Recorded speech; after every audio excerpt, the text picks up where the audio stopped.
අයිබෝන් කියලා ඔයාලා ඉතාමත්ම ආදරෙන් පිළිගන්නවා සුරගුරු ඇස්ට්‍රොලොජි YouTube channel එකට. අද අපේ සූදානම ධනු ලග්නය සඳහා 2026 8/24 දිනෙන් පසුව උදාවන ඉදිරි මාසයක් පමණ කාලයක් සඳහා පලාපල විස්තරයක් ඔබ වෙත ගෙන එන්නයි. ධනු ලග්නයේ තත්කාල ග්‍රහචාරයට අනුව ලග්නාධිපති ගුරු 8 වෙන්නේ උච්ච බලයෙන් යුතුව සංක්‍රමණය වෙයි. ලග්නාධිපතිය 8 වෙන්නේ ගෝචරය වීම සුබ නොවුනත් 8 වෙන්නේ යනු ලෞකික සැපතට යොමු වීම සහ තම සහකරුගෙන් හෝ සහකාරියගෙන් ජන්මියාට ලැබෙන සැලකිලි සත්කාර පෙන්වන ස්ථානය හා සහකරුගේ හෝ සහකාරියගේ තැන්පත් ධනය පෙන්වන ස්ථානයයි. මෙහිදී ලග්නාධිපති ගුරු බුධගේ නැකතක වන අතර එම බුධ 9 වෙන්නේ වෙයි. නමුත් බුධ යනු බාධක ග්‍රහයා වෙයි. ඊට අමතරව 8 අධිපති සඳු සමබලයෙන් ලග්නේ ගෝචරයේ වෙයි. තවදුරටත් ආරුඪ ලග්නේ 3 වෙන්නේ තැන්පත්ව ඇති අතර එහිම UL තැන්පත්ව ඇත. ඉහත කියවෙන ලද කරුණු වලට අනුරූපව ධනු ලග්න හිමියන් උපරිම බලයෙන් වැජඹුණත් හදිසි අනතුරු රෝග පීඩා හා නිතර පැමිණෙන බාධා වලින් ඉදිරි කාලය තුල පීඩා විඳිනවා ඇත. දෙවැන්න ගැන බැලීමේදී දෙකාධිපති ශනි 4 වෙන්නේ වක්‍රව සංක්‍රමණය වෙයි. වක්‍ර ශනි නිවේදනය කරන රාහු 3 වෙන්නේ සංක්‍රමණය වන අතර UL ද එහිම වෙයි. තවද ශනිද බුධගේ නැකතක වන අතර එම බුධ 9 වෙන්නේ උවත් බාධක ග්‍රහයා වෙයි. ආරුඪ කේන්ද්‍රයට අනුව ඒ දෙක 6 වෙන්නේ තැන්පත්ව ඇති අතර ඒ 6 දෙවැන්නේ තැන්පත්ව ඇත.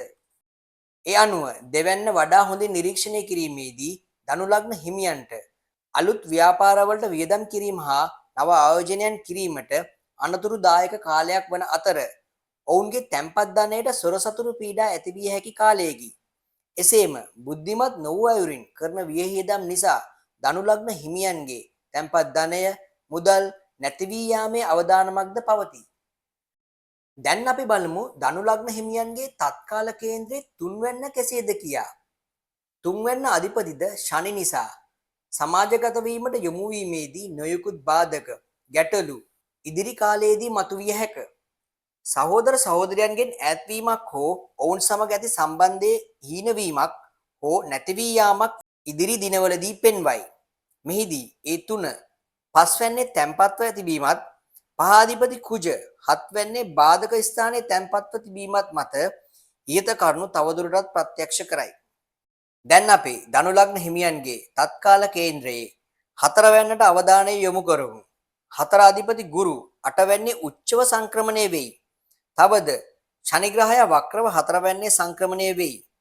ආරුඪ කේන්ද්‍රයට අනුව ඒ 4 12 වෙන්නේ තැන්පත්ව ඇත. මෙහිදී ධනු ලග්න හිමියන්ට අයත් ලෞකික දේපල එවත් යාන වාහන, ගේ දොර, ඉඩකඩම් විකිණීමක් හෝ අහිමිව යාමක් හෝ ධනු ලග්න හිමියන් දුර පළාතක පදිංචියකට යාමක් මැනවින් පිළිබිඹු කරයි. කෙසේ වෙතත් ධනු ලග්න හිමියන්ට විදේශ රැකියාවන් සඳහා යාමට ඉදිරිය සුදුසු කාලයකි. දැන් අපි ධනු ලග්න හිමියන්ගේ තත්කාල කේන්ද්‍රයේ පස්වැන්න ගැන අවධානය යොමු කරමු. පස්වැන්න අධිපති කුජ බාධක ස්ථාන වෙන 7 වැන්නේ සංක්‍රමණය වෙයි. එම කුජ රාහුගේ නැකතක වන අතර එම රාහු 3 වැන්නේ සංක්‍රමණය වන අතර ආරුඪ කේන්ද්‍රයට අනුව UL එහි වෙයි. තවද තත්කාල කේන්ද්‍රයේ මෙම පස්වැන්න අධිපති කුජ 22 වන දේර්ඝානාධිපති හා 64 වන නවාංශකාධිපති වෙයි. මේ අනුව බලන කල පස්වැන්න අධිපති කුජ බොහෝ සෙයින් පීඩා වී ඇත. අනාගත බලාපොරොත්තු සඳහා නිතර බාධා වීම සහ ඒවා ඉටු නොවන මට්ටමක් මේ දිනවල පවතී. එසේම ධනු ලග්න හිමියන්ගේ දරුවන්ට මහත්සේ අපල ගෙන දෙන කාලයකි. ආරුඪ කේන්ද්‍රයට අනුව ඒ 5 9 වෙන්නේ තැන්පත්ව ඇත්තේ බාධක ග්‍රහයා වන බුධ සමගය. එමගින්ද ධනු ලග්න හිමියන්ට ඉදිරි දිනවලදී පැමිණිය හැකි බාධාවන් තවදුරටත් ස්ථීර කරනු ලබයි. එසේම කුජ සහෝදර කාරකයා බැවින් සහෝදර සහෝදරියන් සමග සම්බන්ධතා බිඳීම් ඇති විය හැකි කාලයකි. කෙසේ නමුත් ක්‍රිෂ්ණමූර්ති ක්‍රමයට අනුව වාසනා ලක්ෂ්‍ය පස්වැන්නේ පතිත වීම ධනු ලග්න හිමියන්ට මේ සියලු පීඩාවන් අතරින් වාසනාවක්ද පැන නැගෙනු ඇත. එම නිසා සිදුවන හානිය අවම වෙයි. ධනු ලග්න හිමියන්ගේ තත්කාල කේන්ද්‍රයේ 6 වැන්න ගැන බැලීමේදී 6 අධිපති සිකුරු 10 වැන්නේ නීච බලයෙන් ගෝචරය වෙයි. එම සිකුරු සඳුගේ නැකතක වන අතර එම සඳු ලග්න භාවයේ ගෝචරය වෙයි. මේ දිනවලදී ධනු ලග්න හිමියන් නව රැකියාවකට යෑමක් හෝ නව ව්‍යාපාරයක් ආරම්භීම නොකළ යුතු කාලයකි. එසේ කරන්නේ නම් මේ ආරම්භයේදීම අසාර්ථක වන ග්‍රහ පීඩීමක් තත්කාල කේන්ද්‍රයෙන් විද්‍යාමාන වෙයි. ආරූඪ කේන්ද්‍රයට අනුව ඒ 8 ඒ 6 තැන්පත් වී තිබීම මගින් එය තවදුරටත් තහවුරු කරනු ලබයි. ඒ 10 8 තැන්පත්ව තිබීම එය තවදුරටත් සාක්ෂාත් කරනු ලබයි. මෙහිදී ධනු ලග්න හිමියන්ට ණය ගනුදෙනු හරහාද පීඩා වීම සිදුවිය හැකි කාලයකි. දැන් අපි ධනු ලග්නයේ තත්කාල කේන්ද්‍රයට අනුව 7 ගැන බලමු. 7 යනු සහකරුවෝ සහකාරිය ගැන කියවෙන එවැගේම ජන්මියාගේ සමාජගත වීම කියවෙන භාවයයි. මෙහිදී ධනු ලග්න හිමියන්ගේ 7 යනු බාධක ස්ථානයයි. බාධක ග්‍රහය වන බුධ 9 වෙයි. එම බුධ කේතුගේ නැකතක වන අතර කේතුද 9 වෙයි. මෙහිදී රවි බුධ හා කේතු යන ග්‍රහයන් තිදෙනාම යෝග වී ඇති බවක් පෙනේ. එය ඊට යහපත් පීඨීමකි. ඒ වගේම ඒ 5 හා ඒ 11 9 තැන්පත්ව තිබීම මත පෙර පින මත ධනු ලග්න හිමියන්ට ධනෙ ලැබීමේ වාසනාවක් උදා වෙනවා ඇත. 8 ගැන අවධානය යොමු කිරීමේදී 8 අධිපති සඳු ලග්නයේ ගෝචරය වෙයි. එම සඳු සිකුරුගේ නැකතක වන අතර සිකුරු 2026 9.3 දින දක්වා නීච බලයෙන් ක්‍රියාත්මක වුවද ඉන්පසුව ස්වක්ෂේත්‍ර බලයෙන් ක්‍රියාත්මක වන අතර ධනු ලග්න හිමියන්ට එය 11 වීම වඩාත් යහපත් වෙයි. ඒ ලෞකික සැප සම්පත් ධනය ගලාගෙන එන ග්‍රහ මාරුවක් බව කිව යුතුය. තවදුරටත් ලග්නාධිපති ගුරු උච්ච බලයෙන් 8 වීම සහකරුගෙන් හෝ සහකාරියගෙන් ධනය ලැබීමේ වාසනාව පෙන්눔 කරයි. කෙසේ නමුත් ඒ 10 8 පතිතව තිබීම නම් යහපත් නැත. ධනු ලග්න හිමියන් කරන රැකියාවෙන් ඉවත් වීමක් හෝ කරගෙන යන ව්‍යාපාරයක් වසා දැමීමේ ප්‍රවණතාවයක් මේ දිනවලදී ඉස්මතු වෙයි. ඒ වගේම ධනු ලග්න හිමියන් අලුත් රැකියාවකට හෝ ව්‍යාපාරයකට යොමු වීම ටික දිනකට කල් දැමීම වඩාත් ප්‍රඥාගෝචර වෙයි. ධනු ලග්න හිමියන්ගේ పూర్ව පුණ්‍ය ස්ථානයේ හෙවත් 9 ගැන අධ්‍යයනය කිරීමේදී 9 අධිපති රවි 9 සංක්‍රමණය වීම වඩාත් යහපත් වෙයි.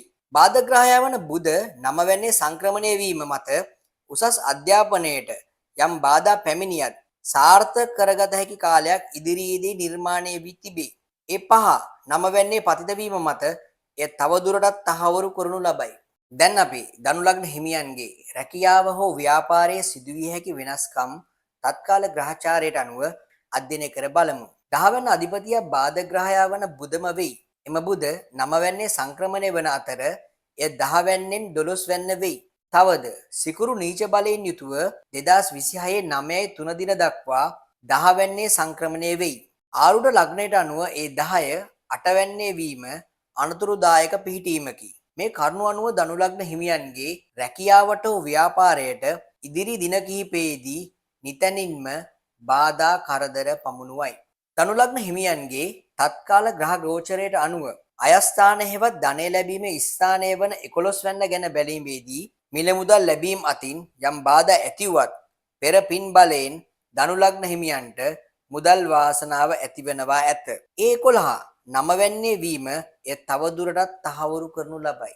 අවසාන වශයෙන් 12 ගැන බැලීමේදී 12 අධිපති කුජ 7 වෙයි. එම කුජ රාහුගේ නැකතක වන අතර රාහු 3 වෙයි. UL ද එහිම වෙයි.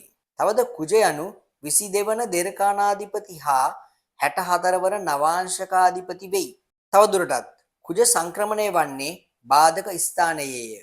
ඊට කරුණු අනුව ධනු ලග්න හිමියන්ට මූල්‍යමය ගැටලු හා සොරසතුරු පීඩා දරුණුව ඇතිවිය හැකි කාලයකි. විශේෂයෙන්ම යාන වාහන සඳහා නොසිතූ වියදම් ගෙන දෙන කාලයකි. මේ නිසා ධනු ලග්න හිමියන් ඉතා කල්පනාකාරීව කටයුතු කර තමාගේ වියහියදම් පාලනය කරගත යුතු වෙයි. සමස්තයක් වශයෙන් ගත් කල ධනු ලග්න හිමියන්ට ඉදිරි මාසයක සඳහා පමණ වන කාලය සුභාසුභ මිශ්‍රව ගෙන දෙන අතර තමාගේ ව්‍යාපාරය හෝ රැකියාව ගැන වඩාත් අවධානයෙන් කටයුතු කළ යුතු අතර අනවශ්‍ය වියදම් පාලනය කරගත යුතු වෙයි. ඉවසීමෙන් කටයුතු කළ යුතු වෙයි. අලුතෙන් ව්‍යාපාර හෝ ආයෝජනය කිරීම නොකළ යුතුය. සැප්තැම්බර් මාසයේ ආරම්භයත් සමග තත්වය වඩා යහපත් අතට හැරෙනවා ඇත. දැන් අපි බලමු ධනු ලග්න හිමියන්ට තමාට පැමිණෙන අපල මගහරවා ගැනීමටත් සඵල වර්ධනය කර ගැනීමටත් කළ හැකි ප්‍රතිකර්මයන් මොනවාද කියා. ධනු ලග්න හිමියන් බෝධි පූජා පැවැත්වීම නිතර කළ යුතු වෙයි. එසේම පත්තිනි මෑණියන් වැඳ පුද පූජා පවත්වා පින්දීමෙන් තමාට පැමිණිය හැකි අනතුරු වළක්වා ගත හැකි වනු ඇත. විෂ්ණු දෙවිඳු වැඳ පුද පූජා පවත්වා පින්දී බාරහාර වීමෙන් මාර කපල දුරු කර බාධක මගහරවා රැකියා ව්‍යාපාර කටයුතු දියුණුව සලසා ගත හැකි වනු ඇත.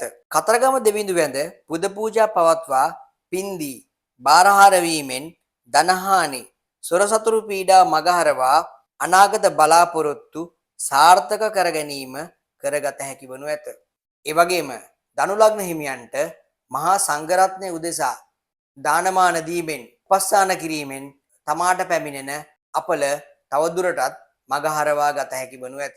අපි ඉදිරියටත් මේ වගේ අනිත් ලග්න හිමියන්ට සතිපතා පලාපලයක් ගෙන එනවා. හැමදාම සඳුදා දින ලග්න පලාපල විස්තරය ඔබට වීඩියෝ එකක් හරහා බලා ගන්න පුළුවන්. ඉතින් රැඳී සිටින අපිත් එක්ක අපේ channel එක subscribe කරන්න. ඉතින් කෙනෙකුගේ යන දශාව අනුව කෙනෙකුගේ ග්‍රහ පිහිටීම අනුව මේ පලාපලයන් යම් තරමක් දුරට වෙනස් වෙනවා. ඒද ඇත්තටම ඔබට හොඳම දේ තමන්ගේ ජන්මපත්‍රය හොඳ දෛවඥයෙක් ලවා පරීක්ෂා කරගන්න එක. ඔබට අවශ්‍ය නම් අපේ හරහා ඒ දේ කරගන්න ඉතිරිය දැක්වෙන දුරකථන අංකයට WhatsApp message එකක් දාලා ඔබට අපි හා සම්බන්ධ විය හැකි. ඔබගේ ජන්මපත්‍රය අපි ඉතා නිවැරදිව පරීක්ෂා කරලා දෙනවා.